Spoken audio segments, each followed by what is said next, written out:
Good morning. Thanks a lot for coming. As the title of the presentation suggests, we're going to do this in English. This will be a challenge for me and none for Ben, who's a native speaker. We got the idea for this presentation during our work in mobile network and mobile phone security, where you engage in all this research and develop all these complicated attacks and threat scenarios and talk about them all the time, and then you get a call from your mother at night and she says, well, nice, but how can I protect myself? And you just realize you're not able to answer that question.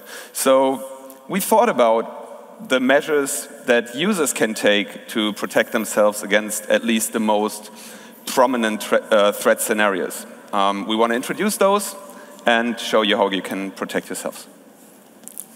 All right, and today we're going to be talking first about attacks on lost and stolen phones, and as the title of the talk mentions, this is about fear, not only fear but also apathy.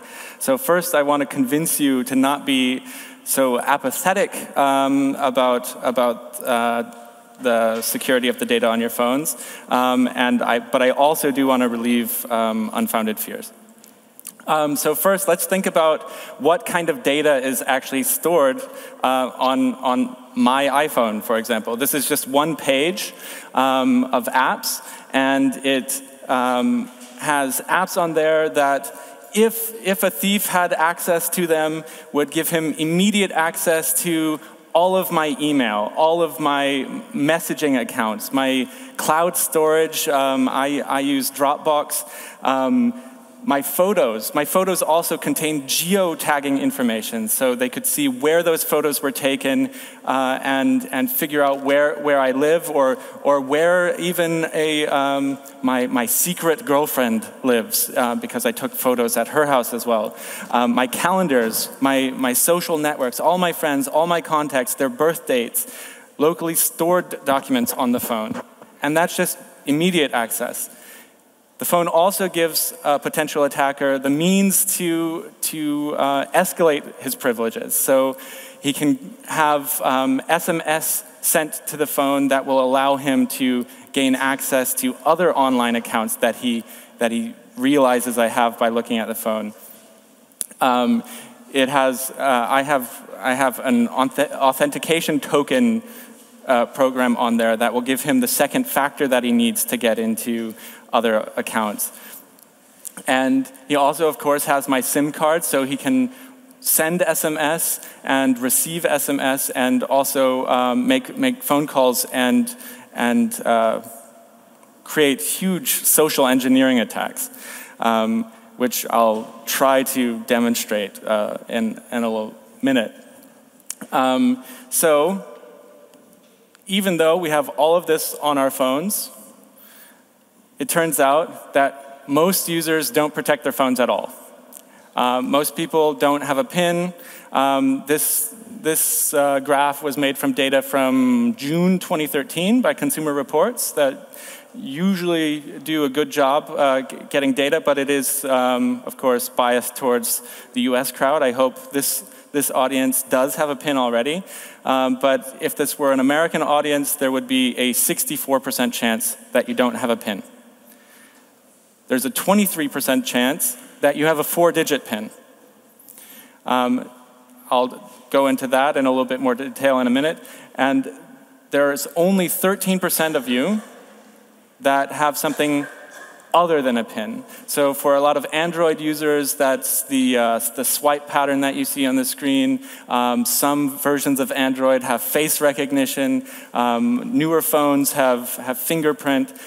So back when this data was collected, there weren't many fingerprint phones in the US, but nonetheless. So I'll show you first what can happen to the 64% of you that don't have any protection at all. So this is a short video that I made last October when I found kind of a loophole in the new iOS that had just come out that allowed an attacker to even get around the protection that you're supposed to have by sending out a wipe command to your phone. So the attacker is already in the phone, but there's a wipe command on it. Whoopsie. Okay. There's a wipe command on it. You can see it's in airplane mode. He just goes in and sees the email address that the phone is registered to. Then on his computer, he goes to iforgot.apple.com and has a password reset email sent to the owner of the account.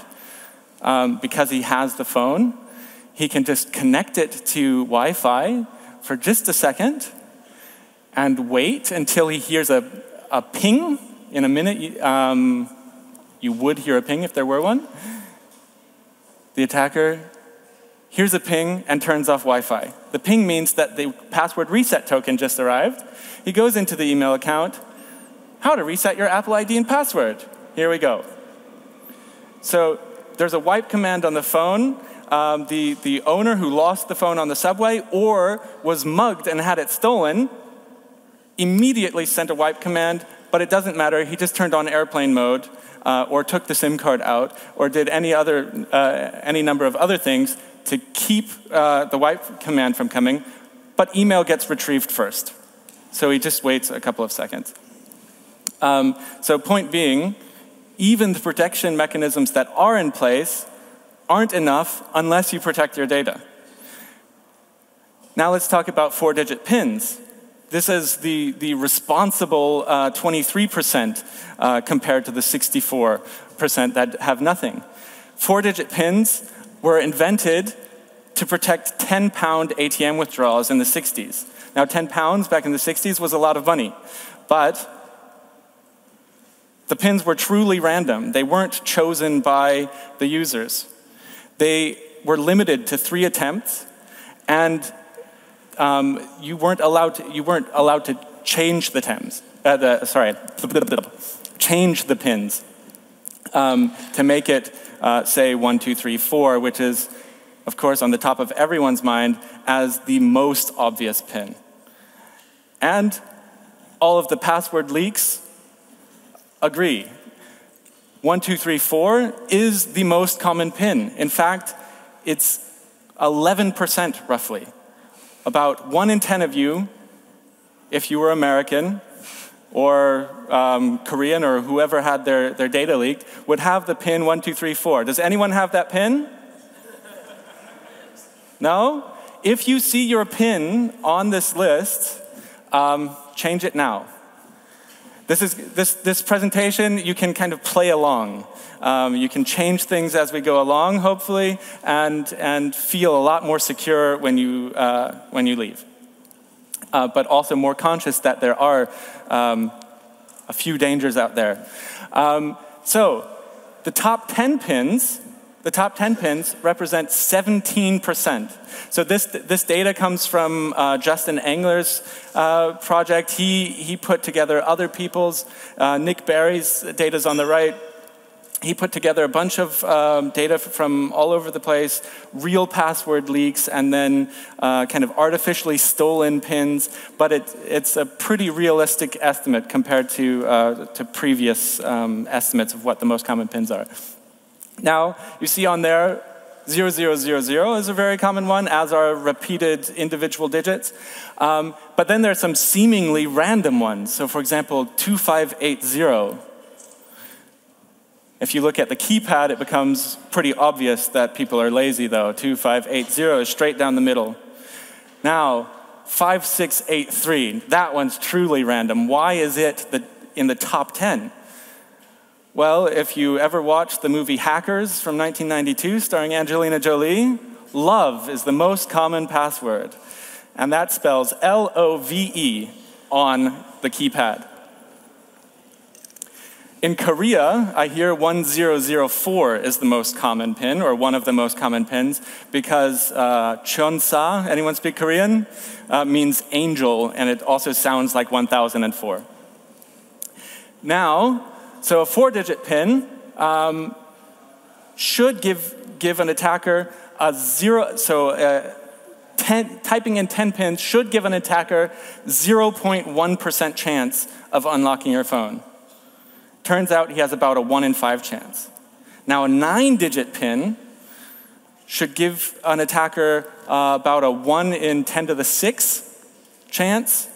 The top 10 should give an attacker 1 in 10 to the 6. It ends up giving him 45% because people are lazy, right? So 1, 2, 3, 4, 5, 6, 7, 8, 9 is not a 9-digit passcode. It's not. It's the first guess anyone would make. So only long, truly random pins can make your device secure.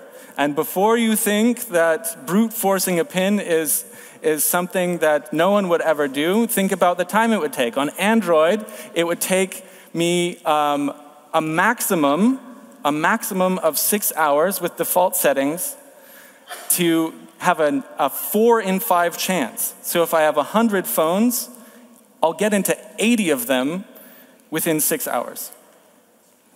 And I can do that using a handy 3D printable robot released last year at DEF CON by Justin Engler. It's called R2B2, and this is what it does.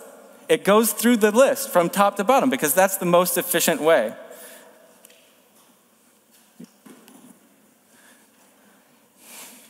You can see up there, it's not going 1, 2, 3, 4. It's actually going through the probability list. There you go, the 5th most common.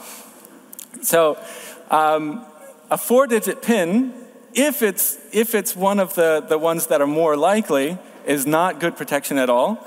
But also, why 4 digits? You saw on the previous slide, the iPhone, if you have a simple passcode, gives away that you have a 4-digit PIN.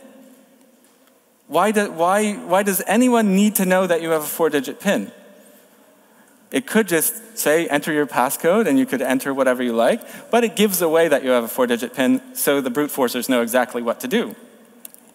4 digits is completely arbitrary. The inventor of the ATM and PIN said that his wife told him that she thought 4 digits would be a good number for ATM pins back in the 60s. So that became the world standard and is somehow set in our minds as what it's supposed to be. Now, that was the 23% of pretty responsible people. What about the 13 that think they're tricking the system? Or think they're doing something out of the ordinary? Well, non-password pins are also not necessarily secure. The newest version of Android basically says as much. So a swipe is just so it doesn't unlock in your pocket. There's no security at all. A pattern is what you see in the middle, right here. And that's those patterns that you swipe onto the phone. And it turns out you put it in your pocket, you take it back out, you can still see the swipe on the phone, the swipe pattern. They're easy to forget as well. So they're backed up by a PIN. So even if you couldn't break the swipe, you can break the PIN through brute forcing, and people are lazy about PINs, so it doesn't matter. Now fingerprints. Fingerprints are pretty interesting. Some of you might recall last September when the Chaos Computer Club here in Berlin and Starbug broke into Apple's Touch ID. Touch ID had a bounty on it. I think it was $10,000 and a porn book and a bottle of whiskey and all kinds of stuff. It was prizes that everyone really wanted. So there was a lot of competition, and sadly, Starbug actually beat me to it and got into Touch ID. But the reason why fingerprints aren't so secure, and the way that the Chaos Computer Club and I can get into phones, and anyone who follows my handy instruction manual later, is because your fingerprints are left all over the place, even on the phones they protect. Also, you can't get rid of your fingerprint as easily as you can the pin 1, 2, 3, 4. You can only do that 10 times, and then you have to start using your toes, and then it's done. I've changed my password hundreds of times, and I still have as many left as I could ever need. And also, even on the newest devices that try to do better, they're backed up by a PIN or passcode anyway, because maybe the sensor will fail. So I mentioned my handy-dandy instruction manual. Linus, can you be my cameraman for a minute? Let's hope this works. Let's hope this works. If you wait, this is great.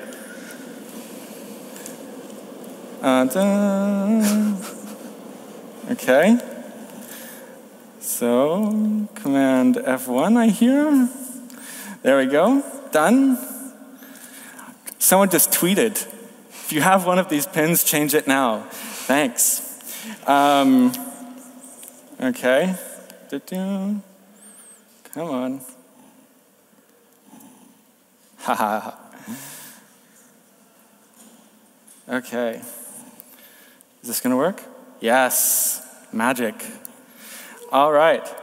So what do I need Cameraman, just film my hand. So the way that you can spoof a fingerprint, first, get a fingerprint. Might be difficult to see, but with the right lighting, there it is. With the right lighting, you can find it. And then you take a photo. You just take a photo of the fingerprint. Last year, I did it with my iPhone 4S. I've since upgraded to the phone that I hacked. Then you... I have a camera here. Oh, sorry, yeah. Right. Then you edit the photo. You make it black and white, increase the contrast, and print it out on one of these overhead projector foils, or specifically kind of this milky white paper. Then you put it on a PCB. This didn't used to have fingerprints on it before I exposed and developed and etched this PCB. Here you go, with my fingerprints. Then you go to the hardware store and buy some graphite lubrication spray.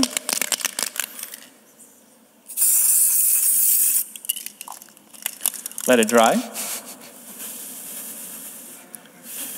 Don't inhale. Whew.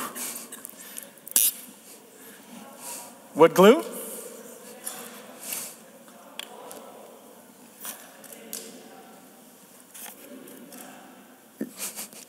You got it? I got it. Okay. Get some wood glue, smear it around on there. Okay. And then, magically, just like in any good cooking show, it dries. And what's Vorführeffekt called in English? You're the native speaker. The thing is, this usually works. This has worked 100 times, and now we're going to try it live on stage, so that's why it probably won't work. Yeah. Okay. Oh wait, I need to warm it up first. It's a cold morning.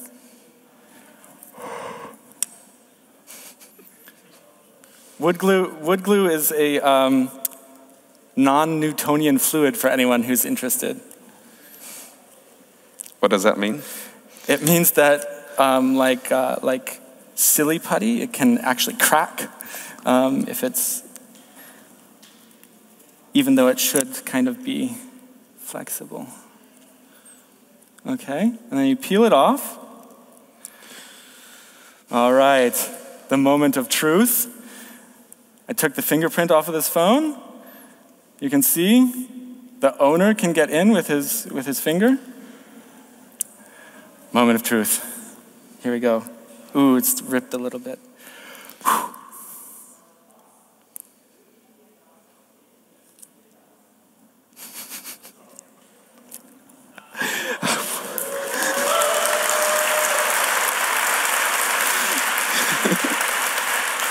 So I believe that's a world's first. I believe that's a world's first. That's a completely live demonstration.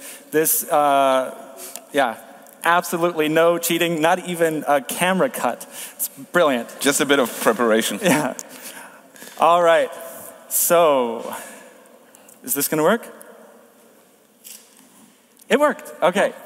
So, here's the recipe for anyone who wants to quickly take a photo of it.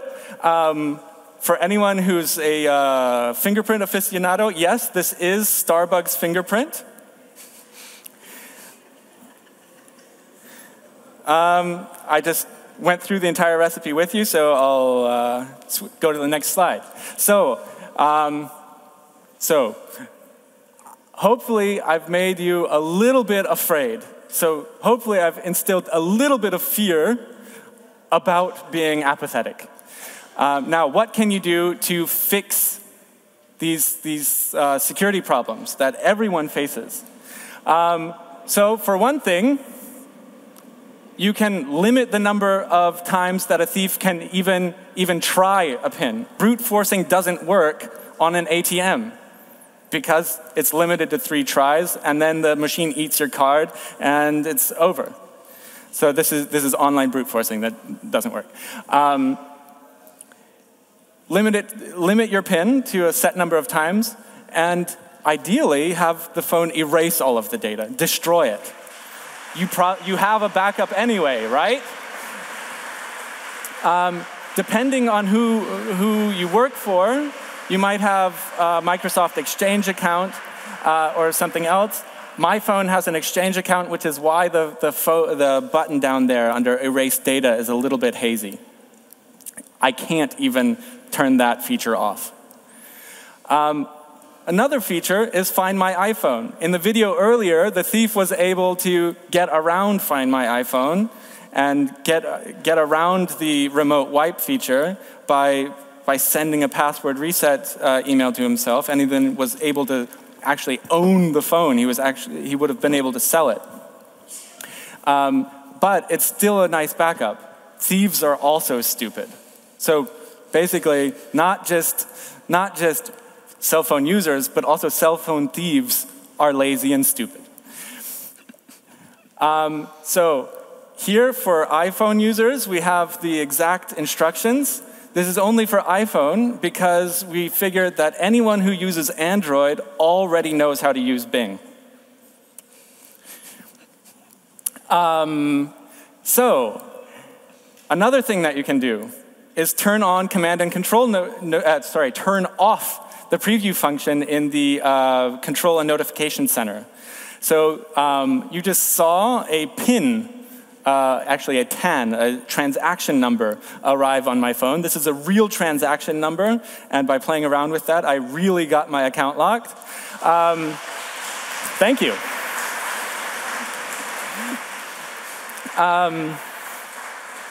But Linus mentions an attack later on where you can use a transaction number to basically steal any amount of money you like from an account that you've taken over otherwise. I think Sparkasse here in Germany has a 5-digit password, which, I'm not sure that's long enough, but combined with this, it's definitely not long enough. So turn off these message previews. Next time you're at your mother-in-law's house and you get an embarrassing message that you don't want your mother-in-law to see, it's also a nice feature. Turn off these previews. You can go to Settings, Notification Center, Messages, and turn off Show Preview. Another feature that a lot of people aren't very aware of, and I think there was a Heise article yesterday on Siri that kind of exposed these virtual assistants or voice assistants. Let's see if I can do this. Huh? Pardon.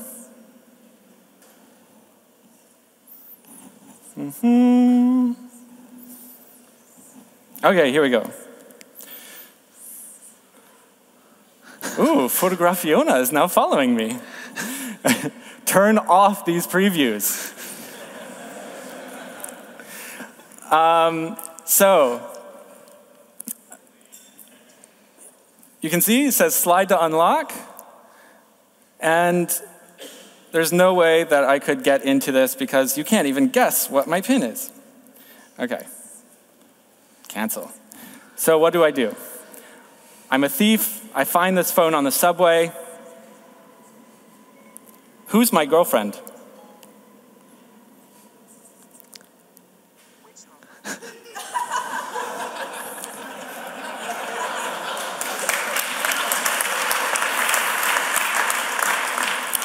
Okay.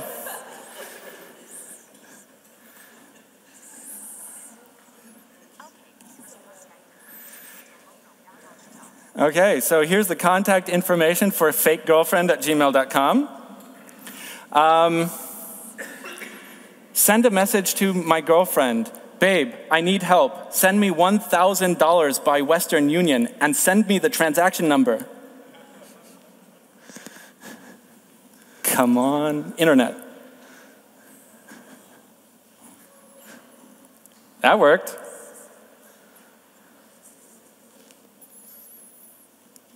Come on, internet.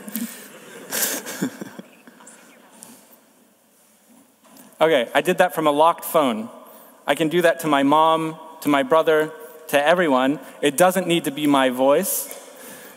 And anyone can do this on my phone. You can, the article yesterday exposed that by making an unclear request, so not who's my girlfriend, but give me Dr. Schnammerda, you'll ask which one of these doctors, and then you press other, and you get into the entire address book with all of their birth dates, all of their addresses, all of their information, and all the tools you need to do this kind of social engineering attack. Okay, back into the presentation. Time's still running, good. So, the way you deactivate this is go into settings, passcode or Touch ID and passcode on iOS, and on the iPhone 5S, and just deactivate everything that's there. And don't let your tweets show up in front of an audience of hundreds of people. So, a few things that you can do will drastically increase your protection from this kind of attack. First, activate the screen lock at all. Even 1111 is a little bit maybe better than nothing, but use a long random PIN, or better yet, passcode using alphanumeric code. Alphanumeric characters. Thank you, that's the word. Deactivate the bypass possibilities. So that was Siri just now. Deactivate the bypass possibilities I just talked about, and keep a password reset account off of your phone. So if you lose your phone, you don't want the thief to have the exact same email account that you do now. So keep a separate email account for your password resets, ideally. After that, that's hopefully relieving some of your fears, giving you some tools that you can use to feel better about phone security. And I'll pass it on to Linus for remote attacks. Thanks a lot.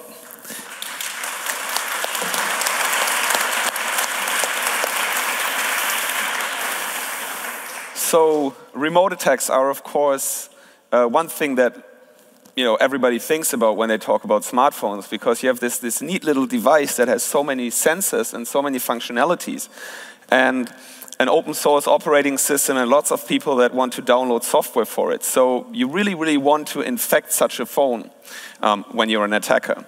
And consequently, of course, people are very afraid that that may happen to them. And they have all kinds of theories of how their phone was hacked and how, what strange things happened to them. And yesterday, suddenly it crashed and there was something else on the screen. And I believe somebody, I think they're after me. So what we want to show here is the kind of malware that is actually built for smartphones and that we actually see out there in the wild. And of course, in the end, give you at least some hints on how to avoid these types of infections.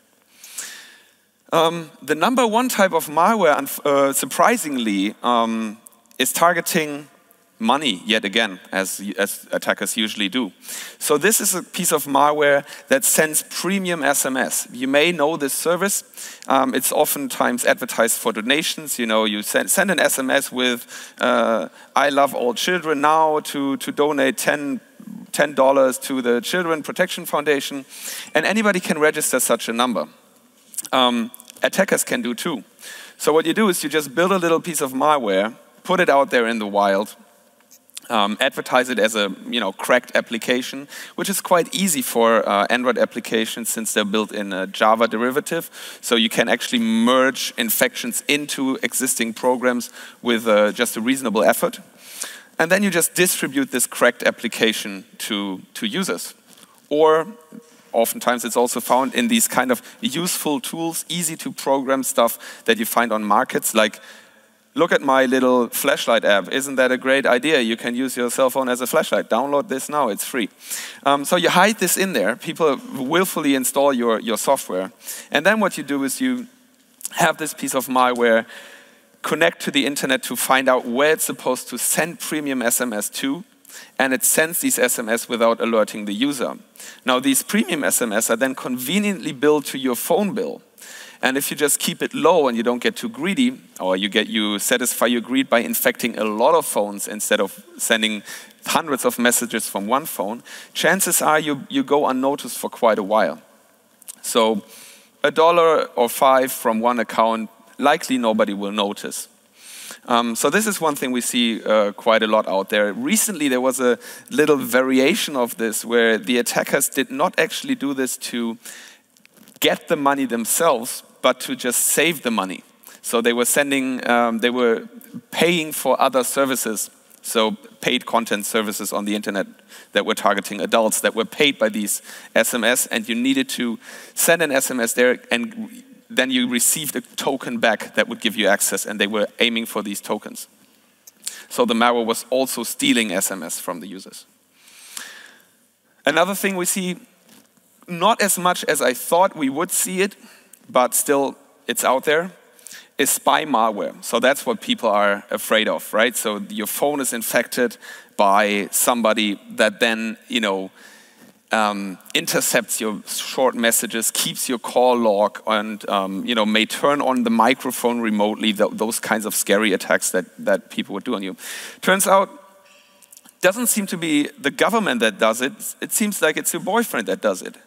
So people infect other people's phones with malware that is available as a service on the internet. And this malware actually does all these attacks, completely takes over the phone and leaks all the data to a service in the cloud, where then the attacker can conveniently log in and see what their target was doing. So not only is the data leaked to one of your closest friends that was able to infect your phone while they had their hands on it, it's also leaked to this data service that they're using. Fortunately, these guys don't have a remote infection service, so again, everything that Ben just told you helps you to defend against this attack. One more thing, this is a beautiful one, I have to admit. When online banks started moving from these 10 lists that people just didn't like anymore because they were losing them or they were just scanning them and storing them to their computer, they moved from these 10 lists to SMS authentication. So not only do I need to have the password to log into my online banking application, I also need to possess my phone to receive the authentication token that the bank sends to me when I want to wire transfer money somewhere.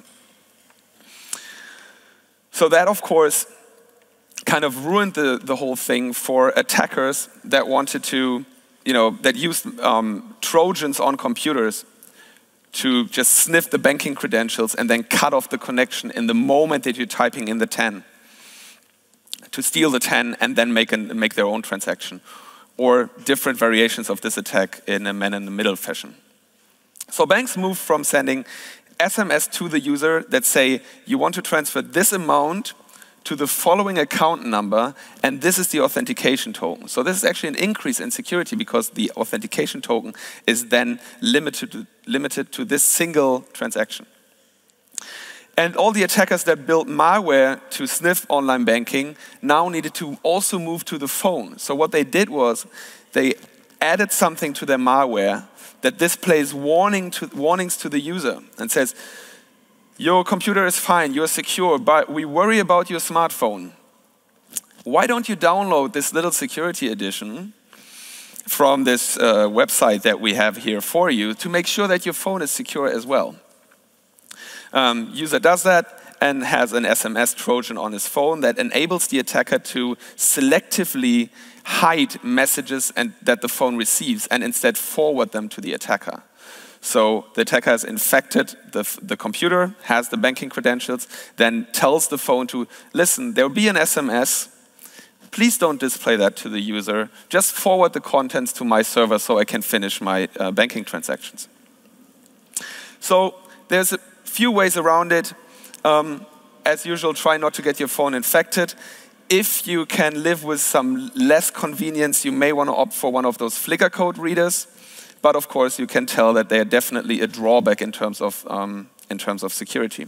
So what do you want to do against those remote attacks? Try to stay away from pirated applications. Install only what you actually need on your phone. And don't trust security advice you didn't ask for unless it came from us. So I want to finish this presentation with just a few words on the stuff that we usually do, that our team usually publishes on. And those are the weaknesses of mobile networks. So these are the things that where your degrees of freedom of protection are quite limited. So I also want to talk a little bit about these.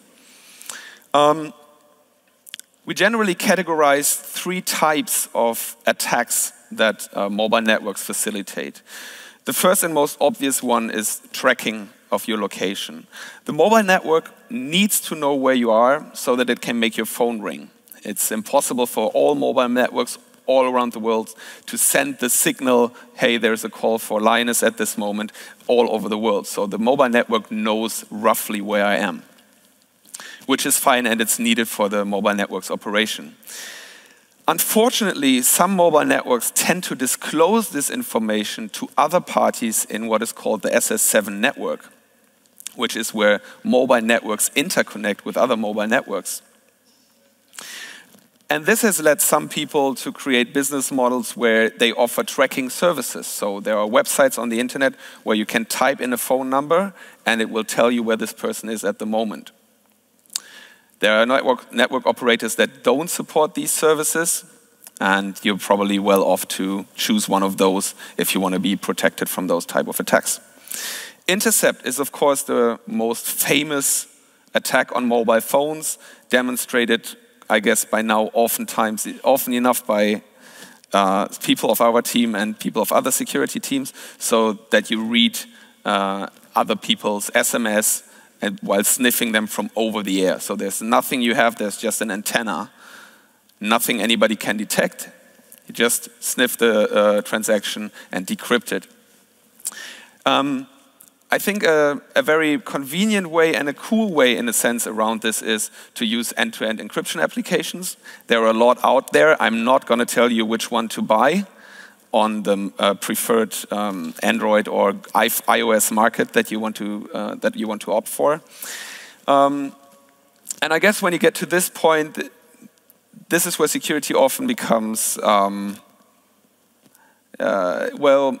where people overestimate how important security is or how secure security needs to be. So oftentimes there are people that say, well, but this is a closed source application and I can't trust the people that issue it, and this is using a key length of only 128-bit and the NSA only needs 10 years on a supercomputer to crack it, and I don't trust these guys. The point is, you're probably better off in using one of these applications than you're off if you're not using one. So I definitely encourage the use of these kind of apps and special phones, also for just calling your mom and telling her how to secure her phone. Also, of course, you may want to opt for networks that have better types of encryption running. One last attack, Ben already talked a bit about it, is the impersonation attack, where you steal another user's identity and then perform actions on their behalf, for example, sending premium SMS. Now, I talked a lot about how you should choose a network that is more secure than the other. And of course, if I tell you to do that, I probably also need to tell you how you can do it. So this is why we operate a little website called GSM Map, where we measure and assess the security of mobile networks all around the world. So what you see here are some countries in Germany, and the color indicates how secure the networks are in this country in general. And then if you look at the country, you can see how the networks in that country perform. So we're doing quite okay in Europe, I may say.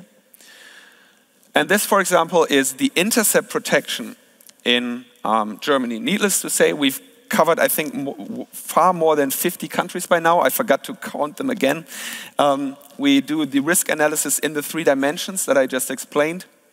And we now recently added a longitudinal perspective where you can see how mobile network security developed from back in 2011 when we started doing this. So this is the development in Germany. Okay. So you see some networks don't really change their configuration over time. Some other networks do. And one interesting effect I see here is that at the end of last year, there was a sudden peak for at least 3 of the German networks that then made some configuration changes. Rumors say that this has something to do with this young lady in the picture. I have to admit that I know that it's not, this is a temporal coincidence. Coincidence. This is a coincidence. It takes much longer to prepare these upgrades than just a few months or weeks. So mobile networks in Germany are currently rolling out a more secure ciphering. And you can read all about it in our detailed country reports that we have created for more than, I think, 27 countries on the map, where we give a lot of background on how these attacks work, how you defend against them, and what security measures each network in a given country has taken to protect you. Now, of course, a big question is, how do we get all this data? And this is why I think what I'm a bit proud of. We don't do it all by ourselves, because that would be a bit too expensive to fly to every country and do the measurements. We've just created an app. So there's an Android app that you can download to your phone, which has the feature to locate you and detect your network and inform you about the security of the network you're currently in. And also has the gives you the opportunity to contribute data. So you go through a little testing routine where the phone makes a couple of test calls, sends a couple of test SMS, has some incoming transactions, and logs all this information and then submits it to gsmmap.org, where it will then end up in reports like these and nice colors and charts on our map. The application is available for Android. For technical reasons, it's limited to the Galaxy S2 and S3 models, which are, I have to defend myself, among the most common phones that we find out there, so that's why we support them. It's available on the Google Play Store or at opensource.srlabs.de for all of you who want to, download and compile themselves. And I'd be glad if you would, seize the opportunity to contribute to this nifty little project. That's about the end of the presentation. I hope that you now have some ideas on how to protect your smartphone, that you be a bit more cautious when installing applications to it. And of course, I'd be happy if you now take the chance to contribute some data to gsmmap.org. Maybe not from Berlin, because we live here, so that's why we tend to contribute a lot of data from here ourselves. Thanks a lot.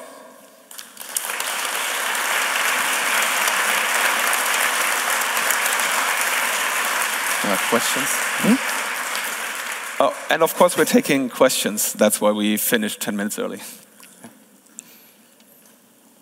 Does anyone have any questions about anything we talked about?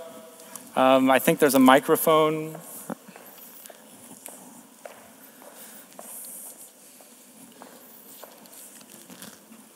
Hi. Oh, now in English. You were talking about malware in apps. Is there a difference between iOS and Android? There is a difference. It's a difference that is mostly caused by the way Apple tries to protect their business interests. So the Apple platform is generally more locking in terms of, you're not even able to install pirated applications. They make it quite hard for you to jailbreak the phone, while Android makes it much easier and, has all this open spirit behind it. And a side effect of these, protection of commercial interests of Apple is that we find less malware for iOS devices, which is also good PR for them. It's also good PR for them, but for example, the spy malware that I just showed is available for iOS, BlackBerry, and Android. Any other questions? In back. Hi. I use an Android device at the moment and have always used Android devices for quite some time. But I don't understand why it's not possible to lock the safe mode or the download mode for your phone, where you can't wipe the cache, reset the phone, and reload it. I'm sorry, I didn't understand the beginning of the question, did you? He uses Android. He's not sure why you can't lock the download mode. Lock the download mode. I'm just an ignorant iOS user. In my experience, every phone is different. Every manufacturer has a different version of Android on there. It depends on what accounts you have on the phone. So I know, for example, that if you tie a Google account to the phone, a lot of security settings are improved. So instead of unlimited pins, for example, you delete your phone unless you enter a Google account. On the download mode, I don't know what you're talking about. Okay, I use a Galaxy Nexus, and I run vanilla Android on it.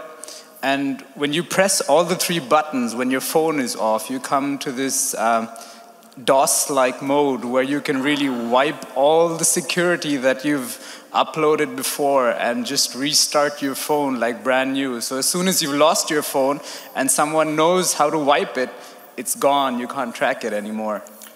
Oh, okay. Well, I think that's a good thing. And I've written to Google a couple of times on their Google Plus page, and they just say it's not possible, but don't give any reasons why it's not possible to lock that mode. And I think that you just need an app that builds a kill switch for this mode. And since I'm not a programmer, So your concern is that a thief is then able to keep your device. And that's of course a valid concern. These devices sell for 600 euros, so they're expensive. But that's the least of our concern, is that you lose a piece of hardware, because they can be replaced. The fact that you can delete a phone, I'm actually surprised that Android doesn't have some option to completely kill the device. They're thinking about it. Yeah. But generally speaking, I tend to agree with Ben. I'm quite happy as long, thieves are thieves. They got a thief. And if they thieve my phone, I just want them to, have the phone, because I probably, care more about the data that the phone gives access to. So my main concern is that people get access to the stuff that's on my phone. Okay. Hi. Thanks for your great talk. But I think you missed 2 points here. Yeah. On the one hand, you did not talk about smartphone encryptions, and as far as I know, there are possibilities to encrypt your smartphone, and then when somebody finds your smartphone and turns it off, then it's blocked. So I think this is a great feature. The second point is not that close related to smartphones, but I think it's a very, very important point. It's the security in an open Wi-Fi against different man-in-the-middle attacks. So I would be glad if I hear something from you next time when you talk about these points. And I've got one question. Where do I get reliable information about the smartphone malware? Because all information I get is from the security measures manufacturers, like antivirus manufacturers, and I don't trust their numbers.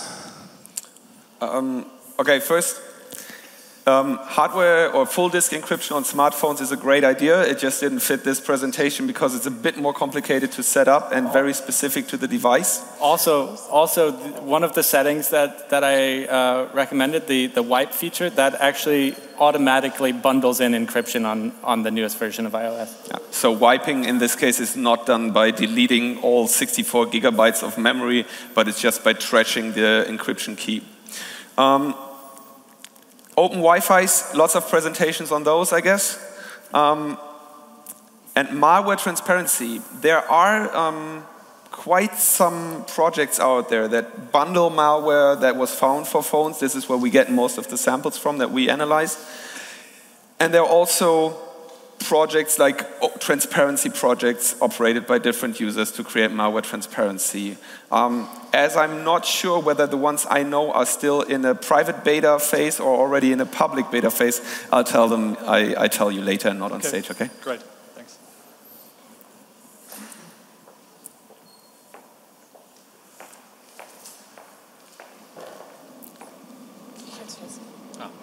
Hi, about the fingerprint attack, the PCB etching step, can it be replaced by 3D printing? I don't know. I've never seen a 3D printer that has. I think the iPhone has a sensor that reads 500 dpi. I know that resolution isn't required because an iPhone 4S photo taken from a meter away probably doesn't have that resolution, but that'll do. A good 3D printer should be able to do it. There are definitely other methods. This was invented by members or a member of the CCC, and they of course have PCBs and etching solution lying around. I recently found something called flash foam. They use it to make stamps, and that also gives you an immediate, like instant 3D beveled surface. So that step can definitely be made easier. I think a 3D printer poses three main challenges. First is usually they're just not that fine. So you have to spend a lot of money to get a 3D printer that is able to create such fine lines. Also, there is a reason that Ben is using this stuff, because it has some physical features regarding the conductiveness of the material. He was just talking about the mold, though, not the spoof. Ah, okay. Yeah, I guess the PCB is definitely the cheaper option. Yeah, it's definitely the cheaper option at the moment. Right up here in front. Hi. You talked 1 hour about pretty sophisticated data theft options. Do you have any data, any surveys from all the stolen phones in a subway? How often a thief even tries to social engineer with the open email or your SMS or Siri? The thing is, thieves don't like giving their data to scientists usually. So I don't know. We don't know, but I do know that if I found a cell phone